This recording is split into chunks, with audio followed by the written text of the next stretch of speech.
Like, you know, the security guard, their job is to keep people like me out, to make sure that people like you don't get to hear people like me. But unfortunately for them, my book has broken all the barriers, and now we're in 74 countries in the world, so a lot of people do hear what I have to say, but not enough, thanks to these people. And one of the ways they're doing this is using, you know, the green policy. So if you people, you know, invest in green economy, if you invest in green peace, you know, without realizing it, of course, you are participating in, you know, mass genocide. We'll talk about this a little bit later. All right? And he's also a member of the Aspen Institute, which is another very important think tank, and he's also a member of Council of Foreign Relations. And again, if you look at the list of all the other individuals from NBC, they're all the same people who belong to JP Morgan, who belong to, you know, to the Rothschild Corporation, Council of Foreign Relations, Trilateral Commission. ABC is the same thing. It's owned by Chase Manhattan Bank, which is David Rockefeller Corporation, okay? That owns 6.7%, and with that you have controlling interest in the company. And you look at the list of all the people, it's the same thing. JP Morgan, IBM, you know, Bilderberg, Rothschilds, etc., etc. And if you look at CBS, again, the same thing. You have William Paley, member of Bilderberg. Not only that, but the president of CBS was trained at mind control in Tavistock. All right? Everything we know about psychology is done in Tavistock. Popular music and culture was invented at Tavistock. All right? The Beatles were invented in Tavistock. You know, all of these IPS, Institute for Policy Studies, you know, whose lead man was Noam Chomsky, was invented at Tavistock. What was the objective of IPS and Noam Chomsky? Destroy the only legitimate human rights movement in America back in the 1960s. All the people who gathered themselves around Martin Luther King, all right? Millions of people who gathered around Martin Luther King, and the people who controlled the shadow masters, you know, the men behind the curtain, they were terrified that these millions of people who were actually being led by men, incorruptible men by the name of Martin Luther King, could actually create a revolution in the United States. And so they put out Noam Chomsky and IPS, and Noam Chomsky put out, you know, Monterey and Woodstock open-air concerts. And, you know, everybody's, you know, attention span went to Woodstock, and they forgot about the movement. And that's the role of Chomsky in this entire equation. Now, I talked earlier about PBS. Do you know PBS? Do they have PBS in Croatia? No. You know, in America, are you familiar with Sesame Street? Yeah. Okay. You know, in Italy, they don't have Sesame Street, okay? But, you know, it's not that it's good or bad that you watch Sesame Street. You don't, because you don't have television, okay? But I'm sure you've heard. So the point about Sesame Street, you know, for the last 30 years in America, it plays on PBS, which is, you know, public broadcasting television. And the difference between public broadcasting and, you know, in America and everywhere else is, you know, these people don't get their money from the government. Like in Spain, you know, public channels get their money from the government. In the United States, you get that money from, you know, from funding, from, you know, fundraisers. And, you know, the most important program on PBS, the most important program, is the News Hour with Jim Lear. Now, this program alone has tripled the audience, tripled, of all the other three stations combined. ABC, NBC, and CBS have 1/3 together. Do you understand how big these people are? So, do you think that they can influence public opinion if they wanted to? Yes. Now, Jim Lear, the man who wears, you know, plaid shirts and looks like, you know, some guy from, you know, a farmer on a tractor, okay? He's a very important member of Council on Foreign Relations, okay? Now, the money from PBS, for PBS, comes from AT&T, all right? Which is a very important Council of Foreign Relations company. It also comes from Archer Daniels Midland, which is a company like Monsanto. You know what Monsanto does, right?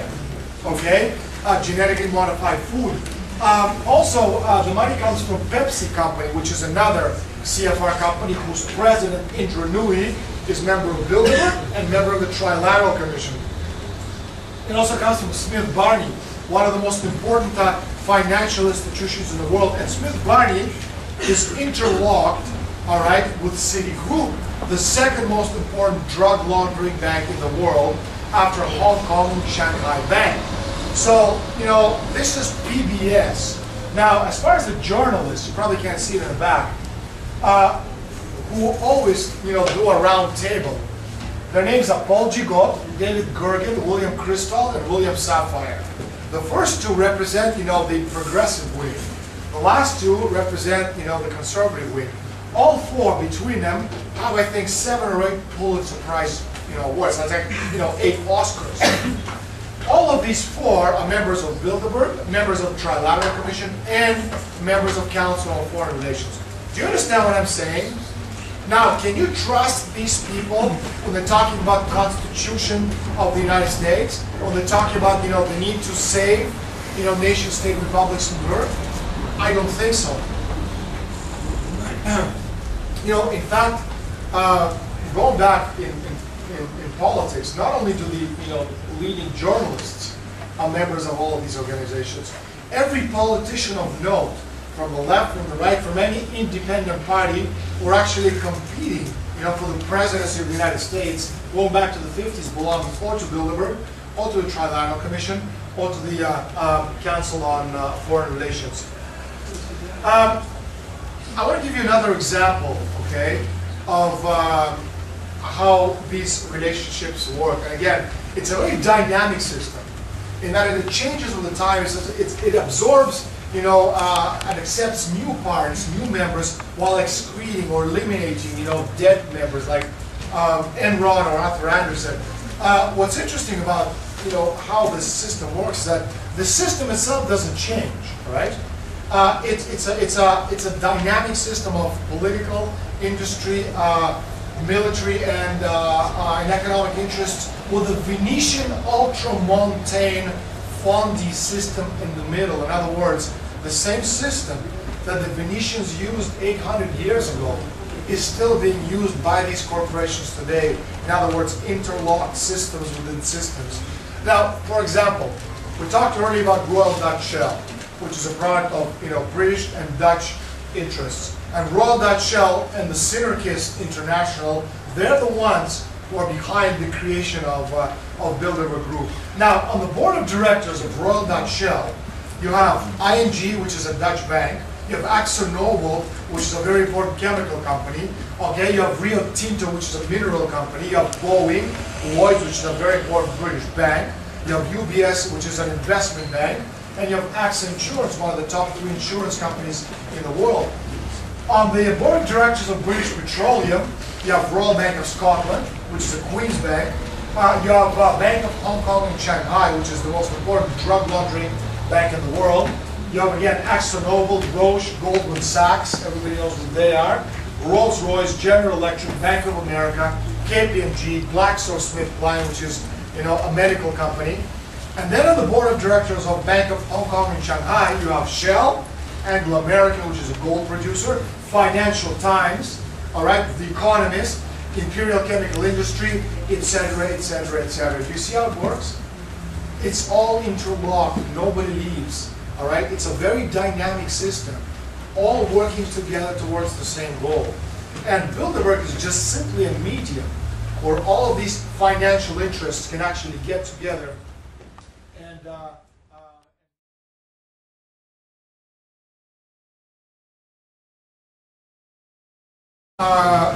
when you talk about reptiles in the same sentence as world history, you see, the fight is for the hearts and minds of the people. My objective is to try to convince you that what I'm saying is true, and then to have you go out and tell your friends with conviction, how human history can affect the future.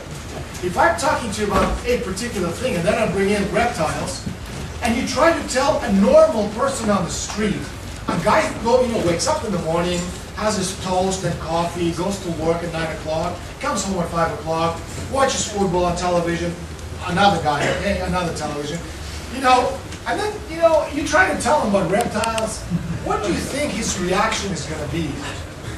Like, do you understand what I'm trying to say? I'm not criticizing David. God bless him, I hope he does well, okay?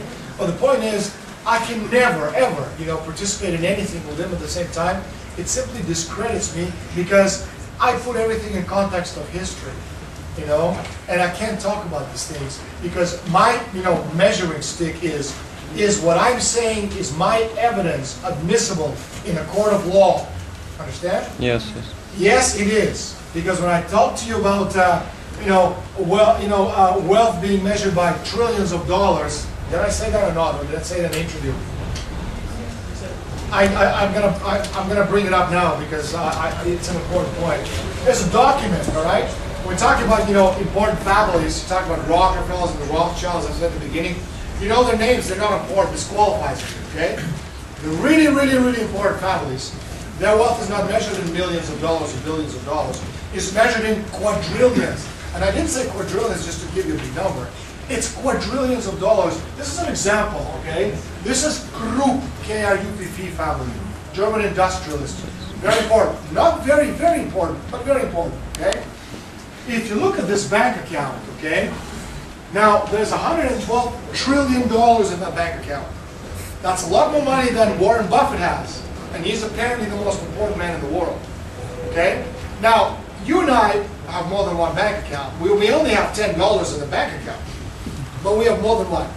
And if you and I have more than one bank account, I imagine that this man probably has more than one too. And if in one bank account you have $112 trillion, just imagine how much money this man really has. Do you understand? Yes, yes. That's proof admissible in court. Okay? Lizard is not admissible in court. Okay? And I'm not trying to criticize David. As far as the important, I did say it in the beginning, I never got back to it.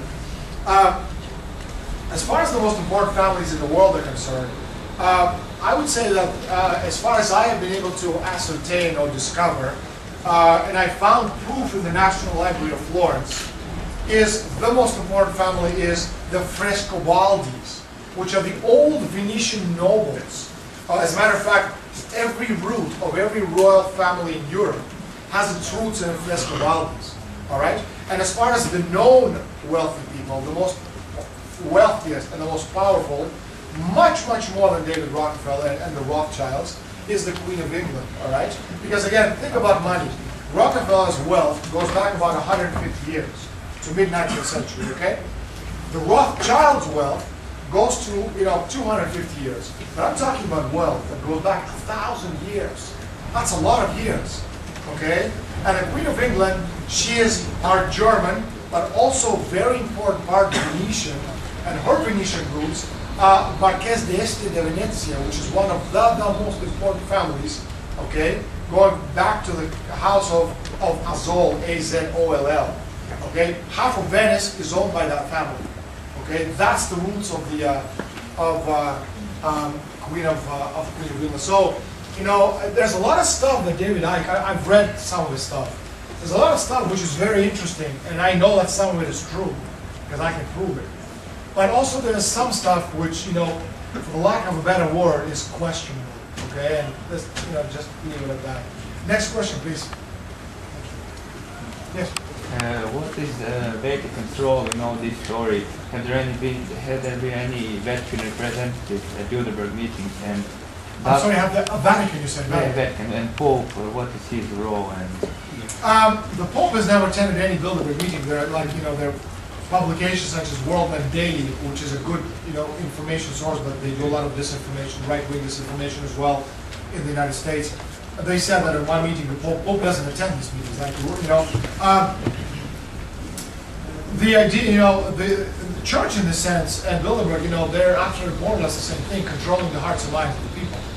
And what you have with, for example, in the United States, you have this organization called the United Council of Churches.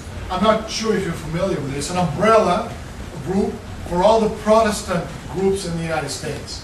And all of them, are under the umbrella of the United Council of Churches. And the United Council of Churches just happens to be a very important member of Council of Foreign Relations, okay? So the plan is the same. But when I talk about religion, okay, and when I did my Italian tour this week, and Italians, of course, they're crazy about this stuff. And when I didn't mention the Pope, they thought Pope and me were conspiring, against him, which, the point is that religion is not about the Pope. It's not about a priest, you know, in the local church. It's not about, you know, bending on your knees and crossing yourself 100 times, you know, fast. It's the higher concept.